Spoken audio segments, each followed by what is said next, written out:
All right. Hey, what's up? We got another one from the Whatever podcast. I kind of like their stuff. I don't really like the fact that they promote OnlyFans models, but I understand it's kind of a necessary evil if you want to bring these people on to debate. So they're going to talk about modern dating and how it's broken and how to fix it. Sure. Let me make a couple points here because what we're talking about in this conversation, it's like we're reaching to reclaim how things were. That's good. That's good. That's good gesticulation there. You see, that was pretty good. I don't know why he looked over at Brian, but kind of looks a little. You see the eyes. I don't know if you can see those eyes, but they look a little bit like coke addict eyes. I've seen those eyes before. Talking about this concept of courtship, right? Courtship is a process that historically has been used to bring a man and a woman together under the guidance of the woman's father in order to preserve her chastity so that the two of them Okay, I like this. right? This is a process that's reserved for traditional women done by traditional men. Can you close the doors? It's funny because like as I'm sitting here at this table, it's evident to me like this is you guys want this traditional treatment. Like I think every woman dreams of it. You know, you hear the story about the guy. Okay. Bringing the opposition onto your side by saying, "You actually want this. You're on my side. This is good. Good debate tactics. Very good." Built the woman the house in the Notebook. It's like wow, that's so romantic. That's so sweet, right? Like that's like a traditional thing, and I think all women in their hearts of hearts like they want a guy who's traditional like that, who wants to pursue them and wants to love them. This guy's very good charisma. He's making perfect eye contact. He's got the perfect expression. Hands open. Out. Yeah, perfect. Wow. Would you guys agree with that? Yeah. Yes, that behavior, like historically, yeah, the agreement was a guy would pursue a woman like that in a courtship. Only those two people would be talking. So if I was courting you, for example, the agreement would be you would not be talking to anybody else. I would not be talking to anybody else. Courtship was also something that was reserved typically for virgins, right? Women were virgins throughout history. We can rail about the patriarchy all we want, but part of a father's job was to protect his daughter's chastity because there's a lot of bad men out there, right? Like we're dreaming of like reclaiming this thing from the past, but it requires both men and women to actually do each of their roles, which is to Brian's point. Like it's traditionally speaking a woman's job to preserve her chastity. And a woman who preserves her chastity is going to warrant that kind of traditional treatment from a man compared to, you know, I can kind of predict what they're thinking. They're thinking why. They're thinking why do I need to preserve my chastity for you? Why do you care so much about that? He hasn't really explained the fundamental reason why female purity is so important. There's plenty of angles to come at this from. You can come at it from a religious perspective. You can come at it from a bioevolutionary perspective. You can come at it from a cultural and psychological perspective. You can come at it from a intersectional dynamics perspective. But I'm curious how this guy is going to articulate it. Sleeping around with a bunch of different guys, and then she's like, no, I want you to treat me traditionally. He's going to look at her and be like, well, you weren't traditional up until now. Like, why should I roll out the red carpet when you just gave yourself so easily to all these other guys, right? That's the mental conundrum So that psychological. guys have. It makes it challenging for them. The ideal, I think, is for both sexes to return to this tradition, but it requires both men and women to fix their behavior, and I think that starts with every single one of us. Yeah, and to add to just the body. And women can't really fix it on their own. They can't help themselves. They're that's what I mean. It really is like a human sacrifice on the altar of Chad. I know if it's kind of that's my thing, okay? But it's true. It's like we never stop sacrificing virgins to monsters and eldritch gods. It's true. They can't help themselves. They're a sacrifice, a human sacrifice on the altar. They don't have a say in this, really. They don't believe that they do. They believe in their heads that they're just victims of their own biology and their own sexual attraction. They don't consider themselves as sentient human beings, and it's kind of scary once you realize that. Thing. So, in the same way that a lot of the women here wish for that return to tradition, traditional courtship, men paying for first dates, men providing, men being protectors, men opening the door for you, et cetera, and most people wouldn't have any issue with you saying that if I, as a guy, say, I wish women were still virgins, or heck, even had a sub-5 body count, who are modest, both in behavior and appearance. I don't like resetting this standard, but like 1 or 2 body count is pure. As long as they have below 5, trying to assign a number that's permissible to body count is asinine. Makes no sense. Like saying 5 is okay, but 6 isn't. It doesn't make any sense. It's you need to be a virgin. You need to not have your pair bonding system paired and calibrated to another guy. Really, at the end of the day, if you have, if I'm not your first, then what the fuck are we doing? This isn't marriage. This isn't. This is just role playing. Like this isn't real. Been in plastic surgery, wanted to be submissive, followed my lead, were not quarrelsome, who knew how to take care of the internal affairs of the household, I would get looked at as, whoa, Misogynist. misogynist. How dare you? But that's the opposite side of the Is coin. he gay? Is this guy gay? No, he's just really good at making eye contact. He's a little too much with the guys. It looks a little creepy, but it's a good social skill. The traditional demands that you want from men. You're equating that to opening a car door, flowers, car door, like paying for a $10 date. Like those are such like tiny, simple They're just like things. versus like what you're asking about a woman is like what's already been of her past. So in your case, Past matters, though. Past well, no, matters. I'm not saying that, but I'm asking like, so in order to go on a date for you personally with a woman, do you talk to her for a while and ask her about her body count before the date happens, just so you make sure? You don't need to ask a woman about her body. You don't. Like this is kind of what I find funny and it's kind of amusing, is seeing these secular guys like Brian, like Fresh and Fit, like Michael Sartain. They're like, oh, here's how you navigate women and here's how you do the dating game. It's like, don't deal with secular women. Like, you'll know if a woman is a virgin or not based off of what she wears to the first date, based off her relationship with her father. You don't even need to ask. Like, just be like, oh, you statistically are not a virgin. Like, you have a tattoo, you don't talk to your dad, you don't believe in religion, you are okay with all the secular bullshit beliefs that we have today in our culture. You're not a virgin. Like, just, you can make an empirical, logical deduction that she's not a virgin. It's just really simple. You don't need to ask. Like, this is goofy. For someone who is only have less than 5, because she sure. also can lie and She could you'll lie. never know. She so could it's lie. like, I'm I hope she curious. wouldn't, though. No, yeah. I hope she wouldn't lie But because I think honesty curious is because very you're important. basing your actions on the first date based off of who she is or what she's. The funny thing, too, is that none of them, not even the guy who opened the statement, will say we need to return to religion. Ultimately, it comes to your values. If you don't value purity, if you don't value your children and your husband and your future family, why would you be a virgin? There's no reason to. Like, if you have the choice between having fun with a bunch of hot guys or doing something you are not super invested in, like family and kids and religion, if you don't care about those things, what's stopping you from just going having a bunch of fun with random guys? Like, just think about it logically from their perspective. So it's like not a physical or like even a behavioral thing. Really, it's like she can put a turtleneck on. Body count's pretty behavioral, but I'm saying like in that first date, like that's stuff that she already had done, regardless of that. You know what I mean? So it's like she can put a turtleneck on and say she's never been with anybody, but it's like. Well, I certainly hope that our first interaction is not predicated on deception and a lie. But I'm just curious for you, is that like your norm of like you usually like to talk to a woman and ask her those certain questions? I typically would. I'll have a conversation with a woman beforehand. I might not just outright be like, how many dudes have you fucked? What the real problem is they don't have any structure. So these red pill guys are trying to establish boundaries and standards for women. But the reason they have to ask for body count and go on investigations is because they don't understand nor want to adopt the underlying structure that gives a successful relationships and allows a woman to be pure, which is Christianity, or it's some kind of higher moral and ethics that you put above yourself. And the red pill doesn't want to admit that. I try to ask some questions. What's your relationship history? That can sort of give me an inkling. Okay, she's dated maybe this many guys. Yeah. Let me keep going. It's kind of like a fairy tale. It's like you're gonna get the perfect virgin bride who's gonna submit and love to you, but she's also gonna be super hot, and she's gonna do whatever you like in the bedroom, and she's gonna give it to you on the first date, and she's gonna be your wife, and none of you have to be religious, and none of you have to know or meet the parents. None of you have to do like men also don't want to do the traditional things when it comes to marriage. They just want to. I mean, like, working out and being an alpha isn't considered traditional, really.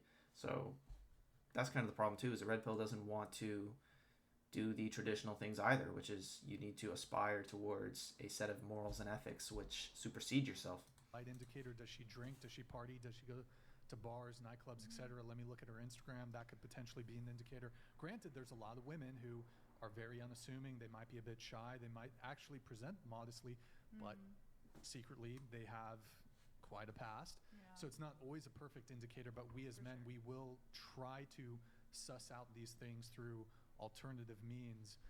But I'm also okay just outright asking, so, okay, what's your body count? I'll ask. That's crazy that you put so much importance on body count. Like, that's just so There's crazy. 0 point asking. There's literally 0 point asking. 0 point. You should be able to figure it out right away, and then you asking will accomplish nothing. All it really does is it reveals to her that you care about body count. So now she's going to start lying about it and start pretending to be more pure than she actually is. I say don't ask at all. It'll come out organically. She'll show her true colors. Asking, it just makes you look like an idiot. Is it crazy? Because I just don't see why it matters. Like, why does it matter what... I mean, like, I can understand, like, if she cheated. Okay, she cheated. Okay, I get that. Sure. But how many people she chose to sleep with, I don't understand how that is, like, relevant at well, all. so for I'll answer that. And Yeah, how there's Brian's gonna there's a answer ton of this, I don't reasons know. Why? I think probably one of the most important reasons, at least for me, Paternal is that assurance. when I'm dating a girl, I want her, even on the first date, I want her undivided sexual and romantic attention.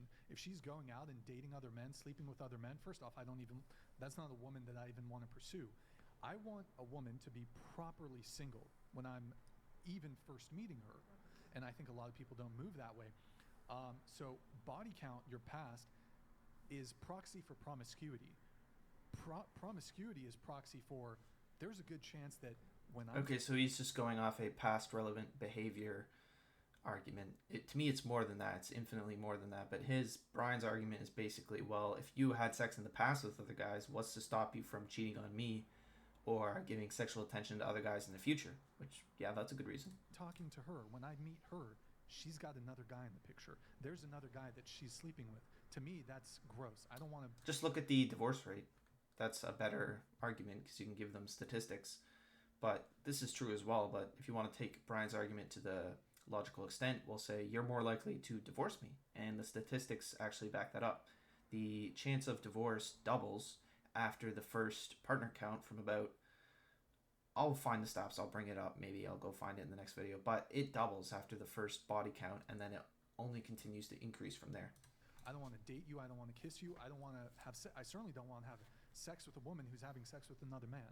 So is that complicated for you to understand, or does that kind of make a No, bit more I sense? totally understand But that. so somebody who has a high body count, that can be a proxy for current promiscuity. So if you have a high body count, you could be sleeping. There's a greater likelihood that you're sleeping with another guy while I'm talking to you. I certainly... Brian's doing a lot of waffling. All he needs to say is exclusivity. I want exclusivity in your past, in your present, in your future. That's all you need to say. It's very simple. don't want that. Also, if you have a high body count, greater likelihood of STD. And also, you've started to, the more sexual partners you have, the greater difficulty when it comes to pair bonding with somebody. If you've had 50 previous sexual partners and I'm number 51, you're not going to view me in a particularly special way. At least that's my view. And I think we all, both men and women, want to be viewed as special to our potential romantic partners, to our Yes. potential future husbands Yep. and wives. If I'm number 51, I'm number 101. And the big thing also, this is a differential between men and women. So I could list a bunch of examples that I think apply to both men and women. STDs, I think it's the case for both men and women. You could certainly make arguments that that the actual act of sexual intercourse, the transmission rate might be there might be a differential there. Perhaps women are more susceptible to getting an STD than the reverse for various reasons due to anatomy, but we don't need to get into that. The big difference, though, that does not exist in women, that does exist in men, and I would argue this is a evolutionary psychology basis, biological basis, is paternity uncertainty. So Yeah, paternal men, assurance, okay. it's not even necessarily an intellectual thing. A woman who's promiscuous, you cannot guarantee the paternity of your child if she's promiscuous. How are you going to DNA test? And Well, but that doesn't undo easy. hundreds of thousands of years of evolution. No. So, for example, a woman who has 10 husbands, right? If she sleeps with all of them, who's the fucking father? Whereas a man who has 10 wives, you know who the father is in each of those instances. So women can, if you have a child, you know with certainty that the child is yours, obviously because of just the anatomical and biological reality that women are the ones who give birth. But women, since we don't give birth, we cannot with certainty know if the child is ours. So one of the best ways to be certain of that is, one, if she's a virgin, or two, we know that she's not promiscuous and has a low body count. I have a question. Sure. And do you want to respond to that, or sorry. maybe you respond? To Brian's like, come on, I made a good point, didn't I? I made a good point, didn't I? Yeah, I mean, you're arguing from an evolutionary psychology standpoint, which might not appeal to women, but we have paternity tests, we have DNA tests, we don't need that anymore. They may not like that. I don't know. I guess I somewhat understand like what you're saying. Why are women attracted to tall men? Tall. Tall men. Why are women attracted to muscular men? Because they can protect them. Maybe this, like, I don't know. Okay, Like giving. But is it okay? Sure, right. So in that same way, men are attracted to women who are not promiscuous. It's like it's ingrained in us. It's whoever's going to further your bloodline, really. Yeah. Well, because you mentioned, well, we have DNA tests now, Yeah. but just because we have this invention of human brilliance doesn't undo, again, the fact that there's been hundreds of thousands of years of evolution. It's ingrained in us as men, and again, this thing does not exist in women. Paternity, when it comes to the maternity, I guess, or whatever, it's impossible to exist in women. Because when you have a child... He sounds autistic, bro. He sounds like me. Like, you gotta learn to condense your points down to the necessary elements and let the audience deduce the rest. It's much better if you do it that way. Start simple, make a clear, concise point. Undead Chronic is really good at this. He just goes straight to the point, and then if you want to unfurl it in your mind, you can do so.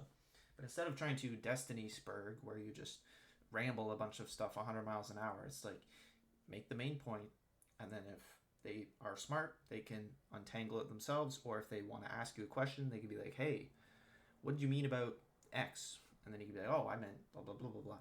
And you let it kind of unfurl organically instead of trying to spurg and blah, blah, blah, blah, and say 30 million different things, maternity, paternity, assurance, biology.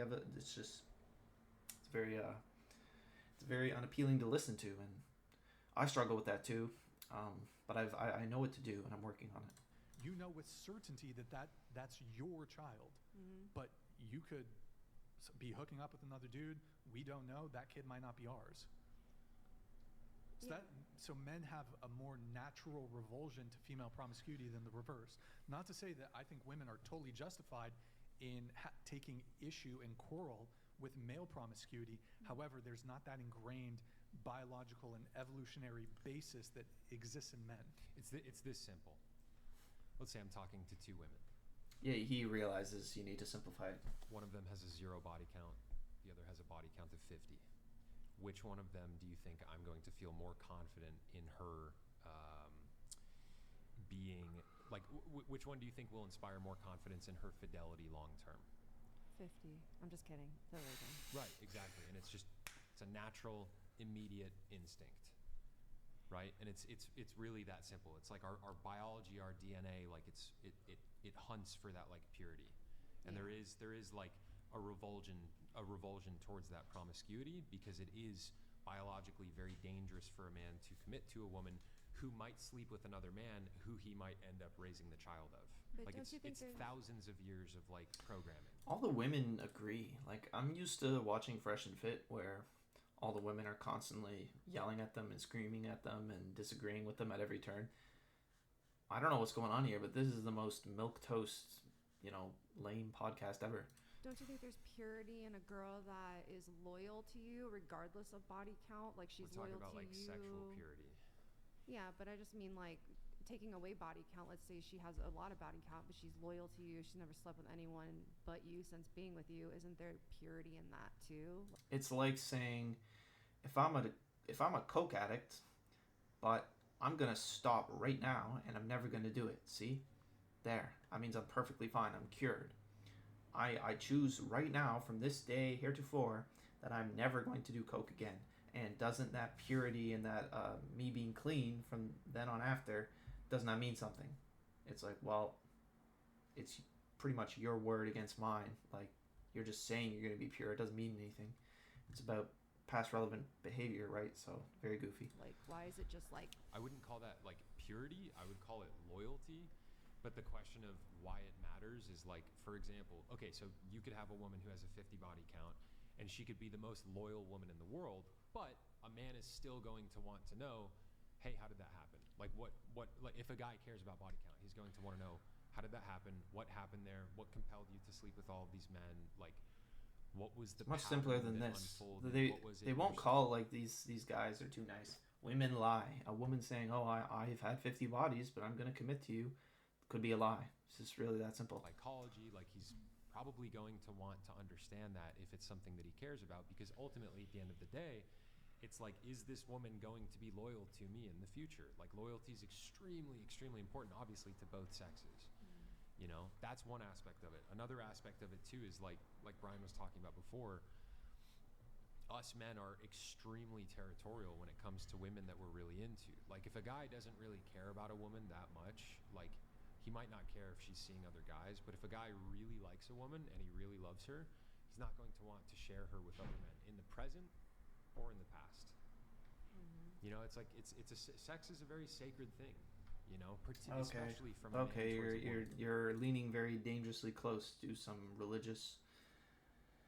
Sacred is a awfully, theological word. You're slowly encroaching on Christian territory, my guy. I wouldn't do that. No woman wants a guy who's going to cheat on her, but it's different. Like, for us men, it's a very territorial thing. Like, that's your woman. Like, you don't want another man touching her, and her past can affect that. Who do you think? I think they fundamentally agree. None of them are disagreeing. And purity is important. It's just this one. I feel like they could move on, but It's more men or women.